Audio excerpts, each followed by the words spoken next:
Radio, where gamers roll. www.d20radio.com.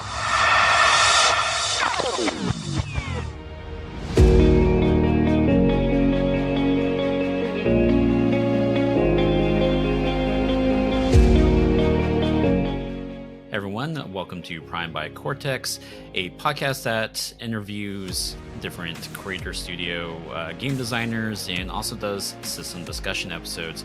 I'm your host, Kirby Lambert, and with me today is my co-host. Hey, it's JT Domino. And today we're going to be talking about distinctions, and we're also going to Prime and IP, and we'll talk about that a little bit later in the episode. But JT and I wanted to talk about distinctions today, which hopefully this will be a distinct conversation. We'll see. I see what you did there. Yeah, we'll add a laugh track there. So, JT, what are distinctions? Yeah, so distinctions are a trait set from Cortex that basically are used to distinguish characters from one another in terms of describing their background, personalities, or roles in the story. Usually you have 3, but that can vary by the system. But basically, the most important thing is that it is going to be a brief description of something that's important to the story of your character. Right, and players can expect to roll it often. And in fact, by the book, and with anything Cortex, it doesn't have to be that way, but by the book, distinctions are actually considered the universal prime set, one of the traits that you will be making a roll with every time you sit down and make a roll. And so it's always assumed, unless your GM, your specific game says otherwise, that distinctions are going to somehow play a role in your rolls. But yeah, it's very much like your elevator pitch, and distinctions are frankly also just one of the main ways to earn plot points. And to be perfectly honest, I'm not sure what a Cortex game without distinctions would look like necessarily. It just seems like it is made to be so universal that, because it's really just giving information that you might get in other systems through like your character's class or profession or other things, any important story details like that are integral to your character. Yeah, like even the older Cortex games did it. I'm pretty sure they all had distinctions as a trait, and it wasn't always a prime set. It wasn't always a die that you had to roll. Like the Firefly RPG has what I think is a very like robust list of really good distinctions, but also you didn't have to roll that in your dice pool for Firefly. And so I think what happens here with Cortex Prime, making it a sort of like universal thing. My thoughts on that are probably due to the effect die, which is something we'll talk about in another episode, perhaps. But in any case, yeah, it's something that you're going to be seeing everywhere, and frankly, it's just a good tool to have an elevator pitch for your character. Right. Yeah. So, do we want to talk a little bit more about what makes up a distinction or what the different components are? Yeah, so distinctions are going to have like a word or perhaps a short phrase that basically paints a picture about who your character is.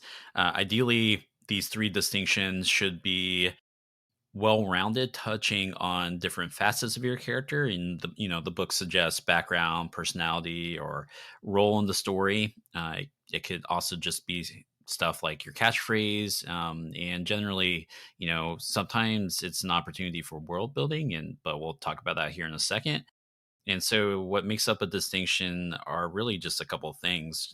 The phrase. I might have a distinction that says amateur podcaster. And usually these distinctions are rated as a D8. And then they all come with a special effects, or SFX for short, which we haven't talked about on the show, but we will briefly talk about here in a second what those are, which is the hinder special effects. And that is essentially where you get a plot point when you switch out the distinctions D8 for a D4. Yeah, and like you said, it's basically going to be used to mechanically used to get plot points flowing. So that if you run out of plot points, you will use the hinder SFX to introduce some sort of downside to your character's actions that may complicate things and receive a plot point for it. Yeah, absolutely. And that could be directly related to what that distinction is, or in the like uncommon situation where, you have a player there that's rolling for a situation, but just can't think of which distinctions would even really apply here.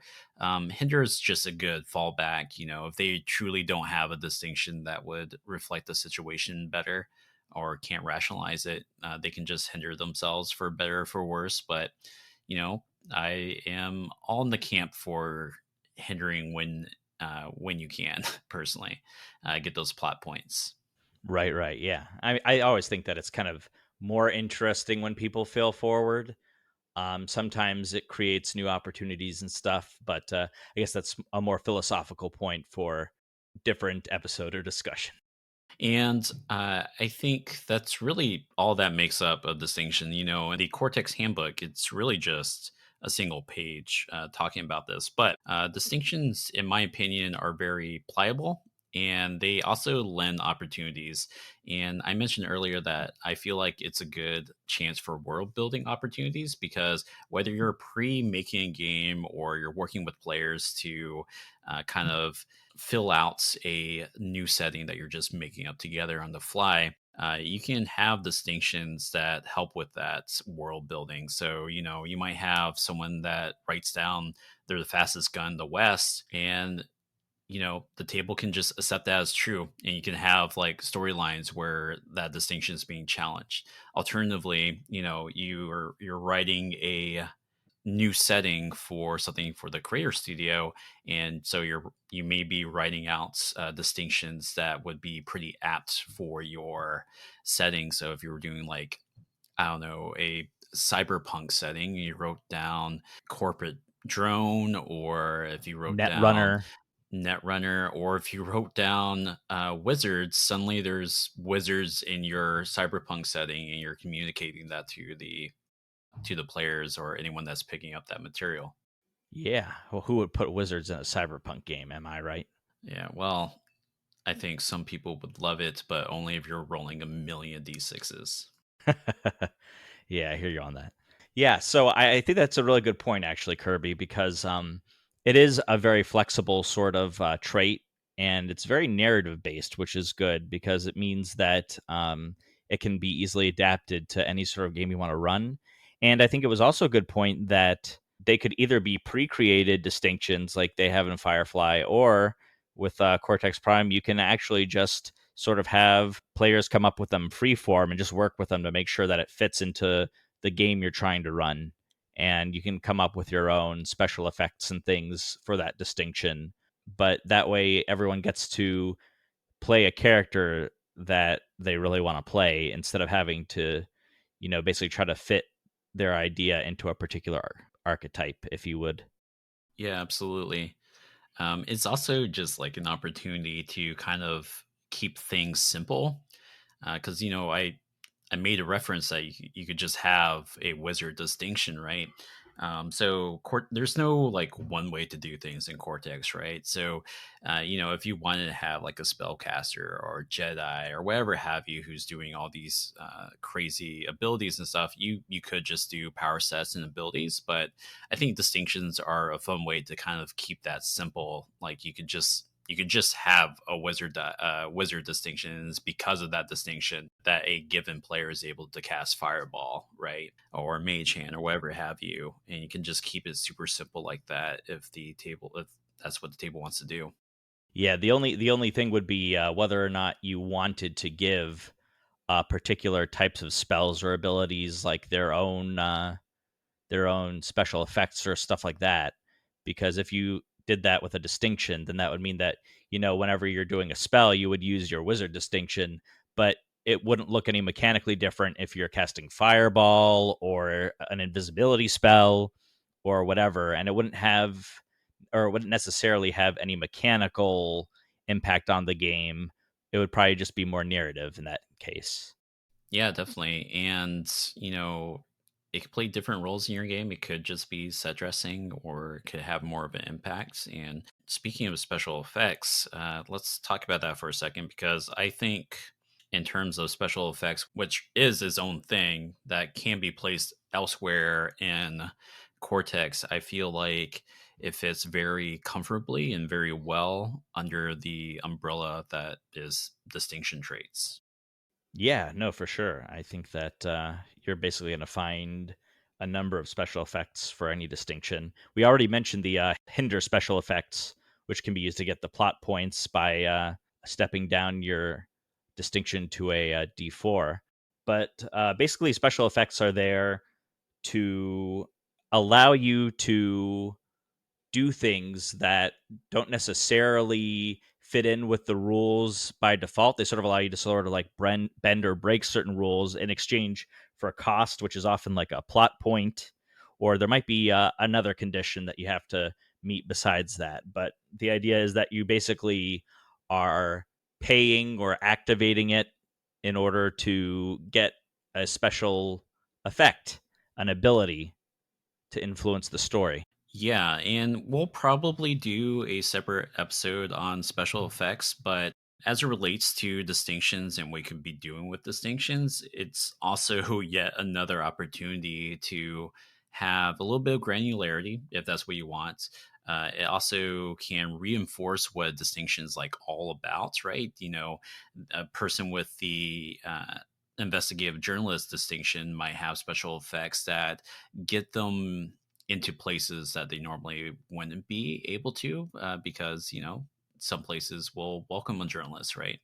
Or a journalist might have afforded some skills, which I think is another thing we should talk about here in a second, that would get them into places or get them insight that they normally wouldn't have.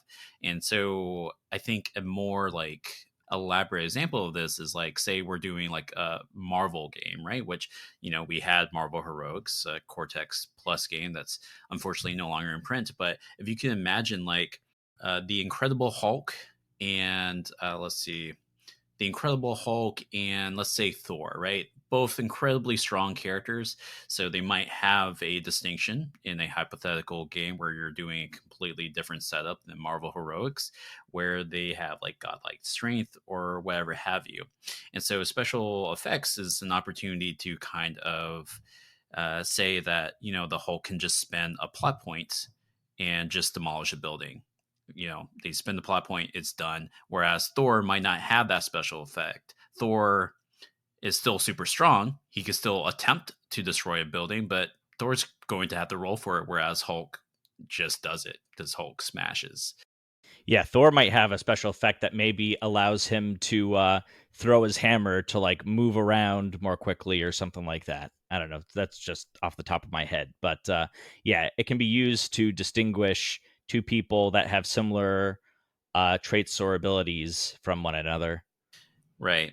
And speaking of using distinctions to distinguish differences and such, one of the things that is most commonly done with distinctions are highlighting other traits.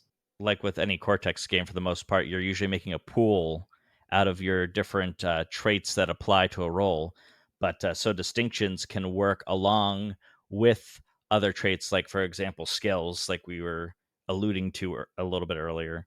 So that when you do have your investigative journalist distinction, and then maybe you have like a research skill or a stealth skill or something like that, where it might come in handy to be either sneaking around or, researching some facts for your next scoop, they can both come into play together. Yeah, definitely. And that's not the only thing you do with distinctions. Out of the handbook itself, we already see different things. But before we move on to what those like other things you could be doing in the Cortex handbook, they do state that you can be rating distinctions. So it can be like any other trait set, because normally distinctions are your D8s, right? But you can say that, like, oh, well, you can do three D8s, or you can have one that's at D6, another at D8, or another at D10, if for some reason you wanted some sort of granularity there. Yeah, for sure. You actually can sort of change distinction ratings too over the long term, if I'm not mistaken, Kirby, with advancements and things like that. Yeah, if that's something your game is doing, as like an unlockable or what your game moderator has put on the menu for your advancements, as also another approach that you can take. With regards to like other things that could be folding under the umbrella, we have we have three pre-made settings in the Cortex handbook, right? Hammerheads is the most publicly available one, and in that one, distinctions have their special effects, and they're like pre-written special effects, although it doesn't have to be pre-written, and they're all soon to be unlocked. You could do games where you have multiple special effects, but they are perhaps locked until you advance your character. In addition, we have the Eidolon alpha setting. And that's interesting because, your first distinction that you pick is the Enarch that you have, which I guess I'm not an expert in that particular setting, but it's pretty much like Pokemon, right?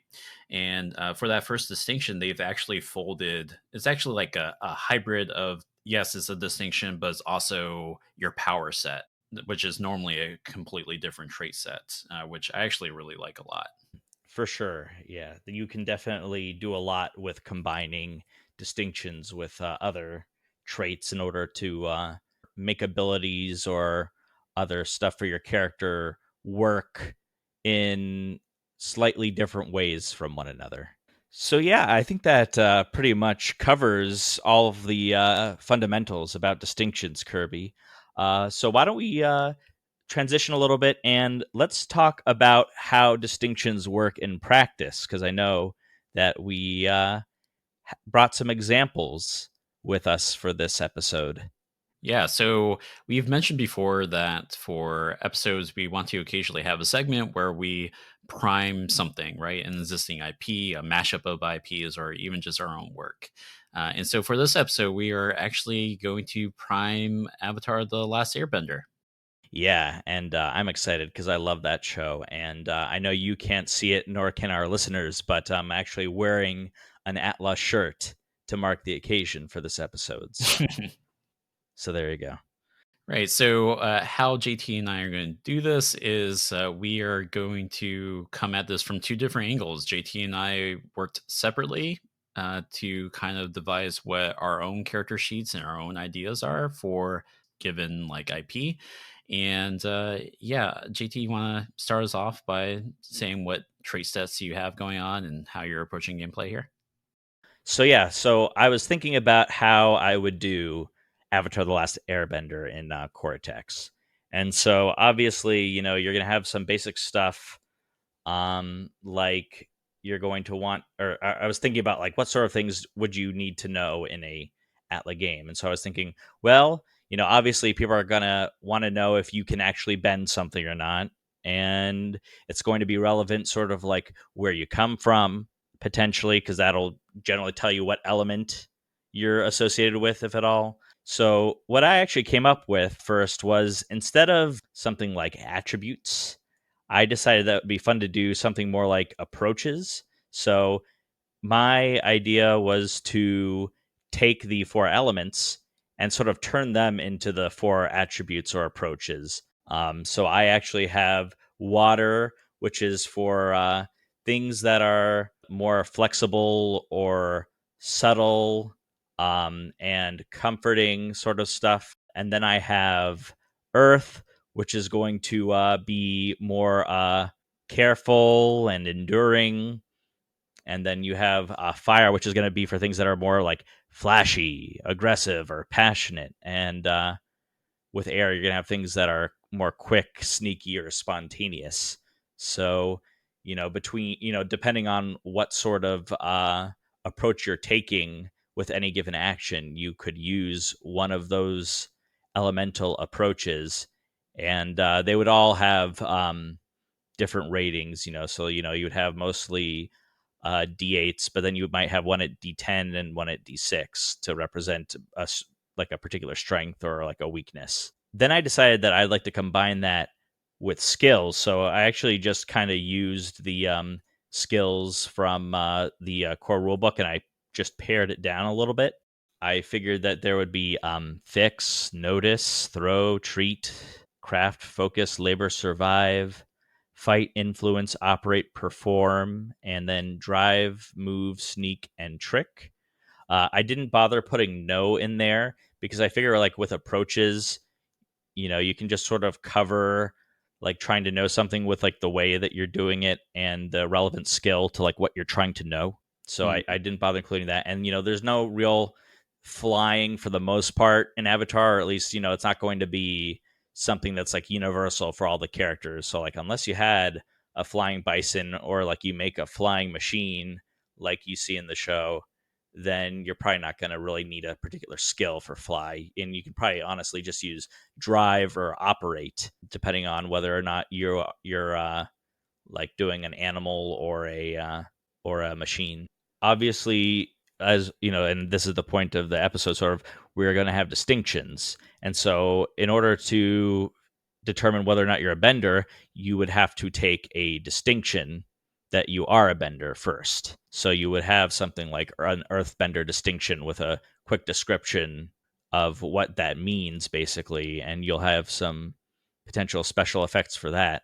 And then in addition, I was going to use the abilities mod from Cortex Prime. And so then you would have things like hydrokinesis and pyrokinesis and sort of earth manipulation and air manipulation. Those actually come with some pretty cool ideas for special effects that come with them. So, for example, for hydrokinesis, you could create bubbles of air to allow others to survive underwater for a plot point. And basically, what I figured is that you could just sort of have the list of different special effects, and you can just, sort of like start adding them on as you advance with your character, because you're going to have a hindrance type of thing. But then you can then sort of like unlock as you progress and get different abilities. You can also, when it's not mechanically important, you can also add in more to the description of your ability in terms of like what you can accomplish with it. So like if you're a water bender, can you do like a water whip like they do in the show? You could add that in as a thing that you could do. You can, can you, freeze the water in order to like keep your enemies in place, sort of thing. So those are all just options that I figured that would be flexible enough to really allow people to make the setting without having to do too much fiddling. Basically, my goal was to try to do Avatar as best as I could with what's in the book without having to make any special hacks or alterations if I could. And I think I pretty much was able to do that pretty easily. I think that Cortex Prime really works well for Avatar and related IPs. I definitely like that setup a lot. And I especially like the approaches that you took to, well, approaches, which, approaches aren't officially in the Cortex book, but you can easily import them, which, comes from Fate and other games, but what I especially like about it here in this setting is because, in Avatar, we mostly see it with the Avatar himself or herself, if, we're talking about Korra. It is built-in lore where they struggle with a single elements in their journey to learning those elements. And, this is kind of implied to be sort of personality driven to an extent, and just how they generally like to approach things. And, we see it very dramatically different between Korra and Aang in the show. But yeah, I really like that for the Avatar player, at the very least, is going to really enforce that. Yeah, that was my thinking for the most part. And I mean, yeah, approaches is a little bit different from anything in the book, but I just figured it almost takes the place of like an attribute sort of thing, So instead of having, like body, mental, social, or like strength, dexterity, constitution, you just have like these different like sort of like personality approach facets to the character. Yeah, I like that a lot. And what kind of character creation are we looking at here? Yeah, so basically I was going to have certain things obviously you're going to have fleshed out, like you're probably going to want to have like your like earth bending ability or whatever, because you can just rephrase the name for it. So instead of hydrokinesis, you would call it like water bending, right? And basically, you have to take the distinction of waterbender as a permission to then be able to use the waterbending ability. Basically, what we're looking at is sort of more of an archetype system, and there are permissions involved. Like you're going to want to do a distinction if you're going to be a waterbender, earthbender, firebender, etc. And then each of those, are going to be related to the abilities, and you're going to have your list of different types of special effects that you can associate with that, and potentially just give a list of a few example uses of water bending or fire bending just for like the description side of things. And then obviously, as you advance, you're going to add more of that stuff on. Those abilities are going to be rated so that they can increase. So like if you had like a 6 in an ability, then you're just using it for like small things. But then as you practice and grow with your bending ability, you'll be able to do more advanced techniques. You'll be able to affect a larger area or more people. And eventually you can become so destructive potentially that you could, if you're a waterbender, maybe you can cause a flood that could like destroy a village or something like that, So, we see a lot of that sort of stuff with some of the advanced benders can do a lot of damage with their abilities if they so choose. Yeah, and what I like about having the abilities and special effects like broken like that or broken down like that is that that's going to be perfect for the player who's joining in on your game that maybe hasn't watched Avatar the Last Airbender, and so they might have a general gist of what's happening, but having those special effects like really paints into words like what those benders are specifically able to do in the show. Yeah, for sure. I figured that.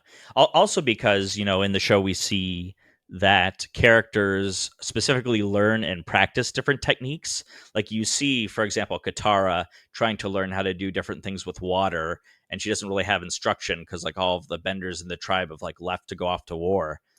So she's like practicing and trying to come up with her own stuff.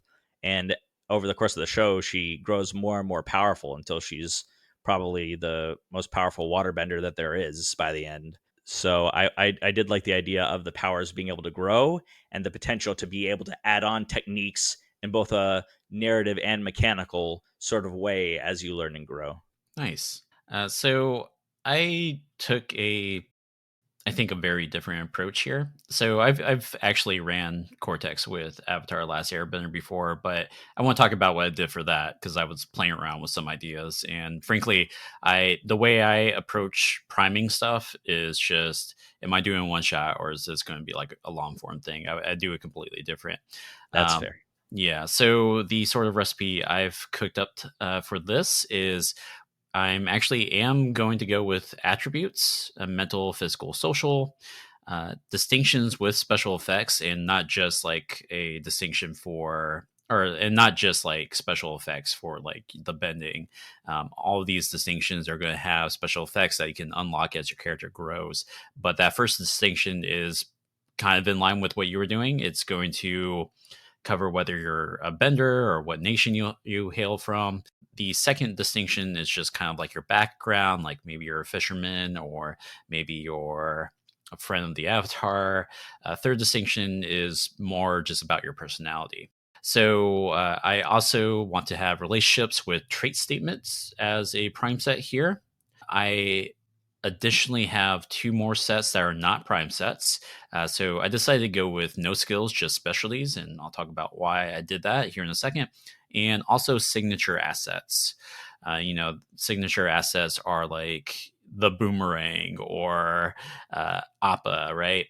Who both of which are just the stars of the show, anyways. But Yeah. in any case, so that's the kind of tree set that I built out. I originally went into this looking to make more of a Kyoshi game because for listeners who aren't aware, there are books for Avatar: The Last Airbender that center around Kyoshi and her rise and what was going on with her when she was the Avatar, and that is a different kind of sort of story, but at the end of the day, I didn't feel like it was different enough to warrant breaking Kyoshi's stuff down.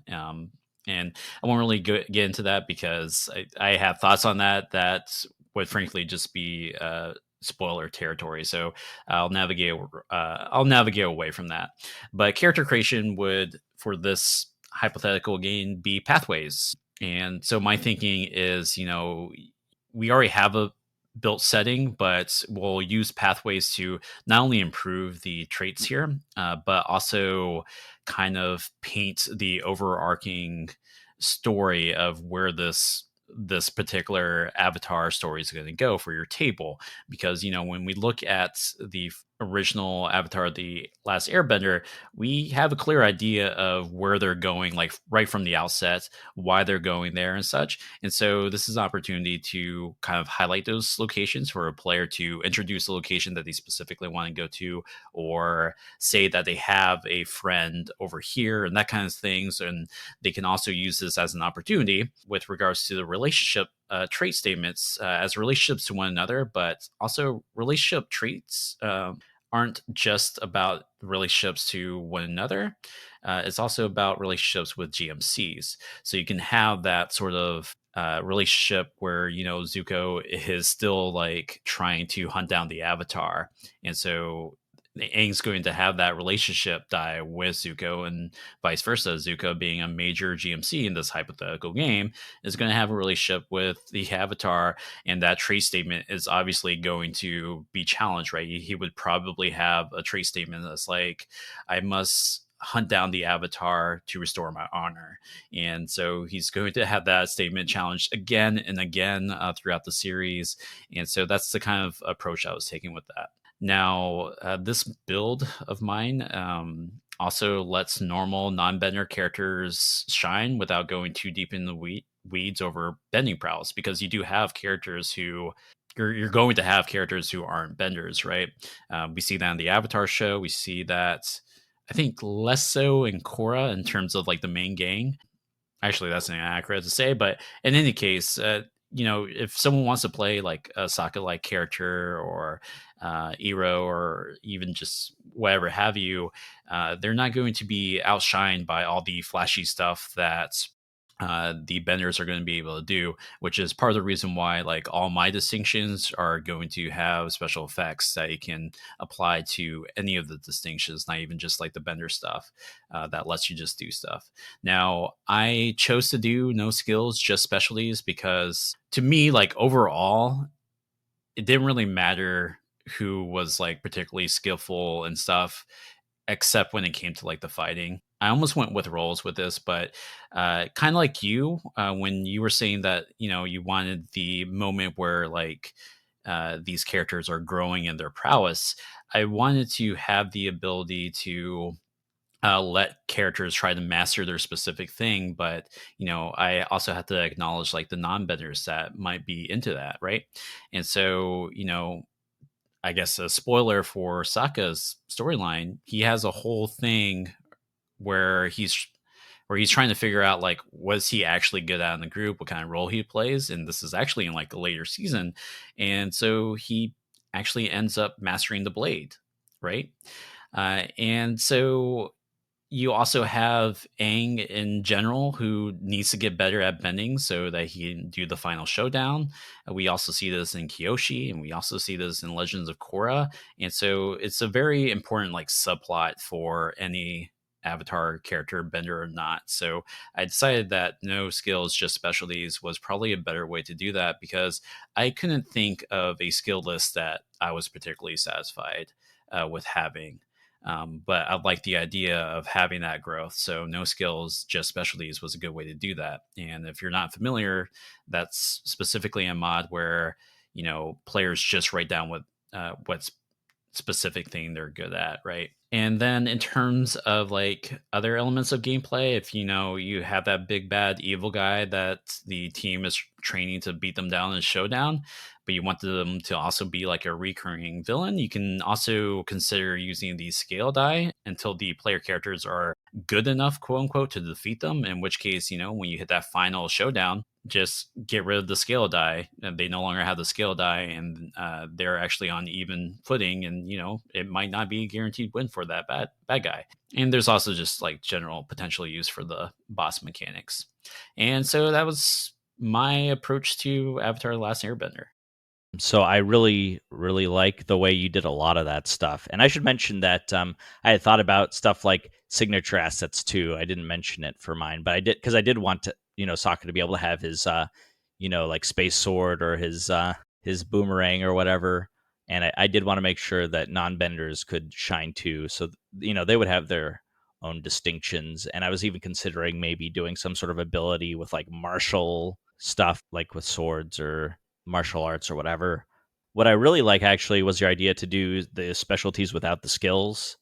And I wish I had thought of that, because when I was doing it, I was like, okay, I need a new trait set and, to work with these approaches. And I just, kind of was like, okay, skills. And, there were examples in the book that I figured would work and I could use it without changing much. But I really actually agree now that you've said it that for Avatar, the focus really wasn't so much like any particular type of activities that they were good at, but like they had their like one thing or whatever, there are a couple of things where they really shined at. So like Sokka with his sword, or people had, their ability to, I don't know, draw in one case, I think. But anyway, that besides the point, that I think that I would also do specialties rather than skills now that I'm thinking about it. Yeah, well, it's a good thing that you like pared down the skill list, because since you're using approaches, I feel like an approach can already give a different spin to a skill, so there wasn't a need to use the like default 19 skills are in the Cortex handbook. Yeah. But yeah, actually, with regards to like Sokka with the sword, like obviously Sokka could just have a signature asset of like his space sword, right? And if he wants to show that he gets better at it, he can do an upgrade to where he goes from a D6 to a D8 signature asset.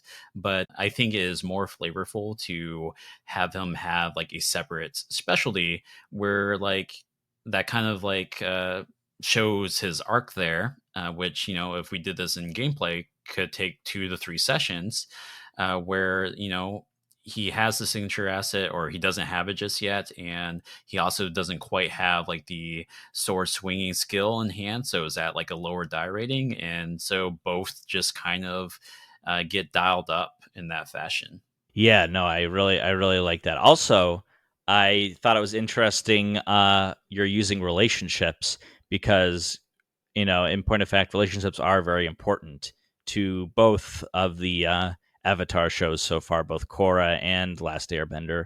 I hadn't gone that way just because I was sort of thinking about if I were running it as more of an action oriented thing, right? But like if you wanted to focus a lot more on like the interpersonal dramas that take place like they do in the show, then I think that that's a fantastic way. And like I wouldn't want to do too much trait set bloat, but I could see that you could combine a lot of these different things or like use different combinations of our ideas to basically do the sort of Avatar game you want. Yeah, and like I went with relationships with trait statements as a sort of compromise, because I had contemplated doing values, right, which would have been apt in some Avatar games, right? But to me, like when I think back on the show, or when I think back to the Kyoshi books, or the comics, or Legends of Korra, like value statements are a completely valid way to have done it. However, I feel like a lot of those values like really only mattered as it related to other people. We have Zuko, who is constantly challenged on his honor Right. by Ero. We have Aang, who struggled with his own identity and what was going on, and that was always in context with what someone else was explaining to him. So I felt like, because I also want to avoid like the trait bloats. I don't want to have like too many traits on a given character sheet personally, and so I also just struggled with figuring out like what was a good list that would be satisfying for values. So I feel like it could still have the power of values, but through the lens of relationships.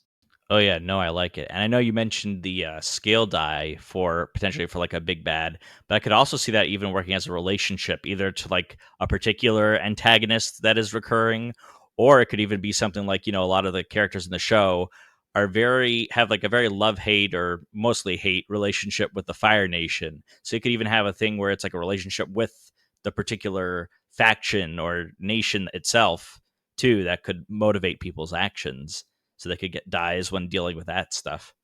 Oh yeah, that would actually be very apt for Kyoshi and the people that surrounds Kyoshi in her books. But yeah, that's Avatar the Last Airbender primed two different ways. At the time of this recording, there's like at least 3, 4 other people that are at least vocally doing stuff with Avatar too. And, frankly, those are probably 3 or 4 different approaches already, which is all to say, like, yet again, like, there's no two ways to necessarily do a game. Yeah, like I said before too, like a lot of our ideas are not necessarily mutually exclusive, and you could mix and match them as you wanted. Yeah, definitely. So, yeah, I think that's about it for our show on distinctions. If you have any questions or feedback, feel free to drop us a line. You can email at us at pbcpodcast@d20radio.com. We're on Twitter as at Prime by Cortex. We've got a Facebook group up now. Feel free to join that and continue discussions there. And feel free to ask us questions there too. And we're also on the D20 Radio Discord. And we have, we personally are members of the official Cortex Discord. We don't run it or anything, but we're around there too. Any other ways you can think of to contact us, Kirby? No, I think that about covers it. And anything that we didn't cover and all the things that we just covered will be in the show notes. Yeah, for sure. So thank you so much for tuning in and listening. We hope you enjoyed it. What did you think about our Avatar the Last Airbender hacks? Let us know. Feel free. Did you like one idea better than the other? Did you think that we should maybe mix and match those a little bit? Yeah, we'd love to hear what your thoughts are. We will see you next time a couple weeks from now, and hope everyone has a fun time playing Cortex.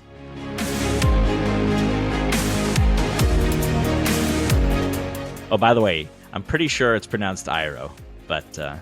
That's fine. I was mostly worried about accidentally mispronouncing Aang's name the way M. Night Shyamalan did it. Oh, God. And I hate it because I've done it before where I'm like, Ong, and I was mostly worried about that. That's fair. No worries. I just was mentioning it, but... That's fine. They can tweet at me.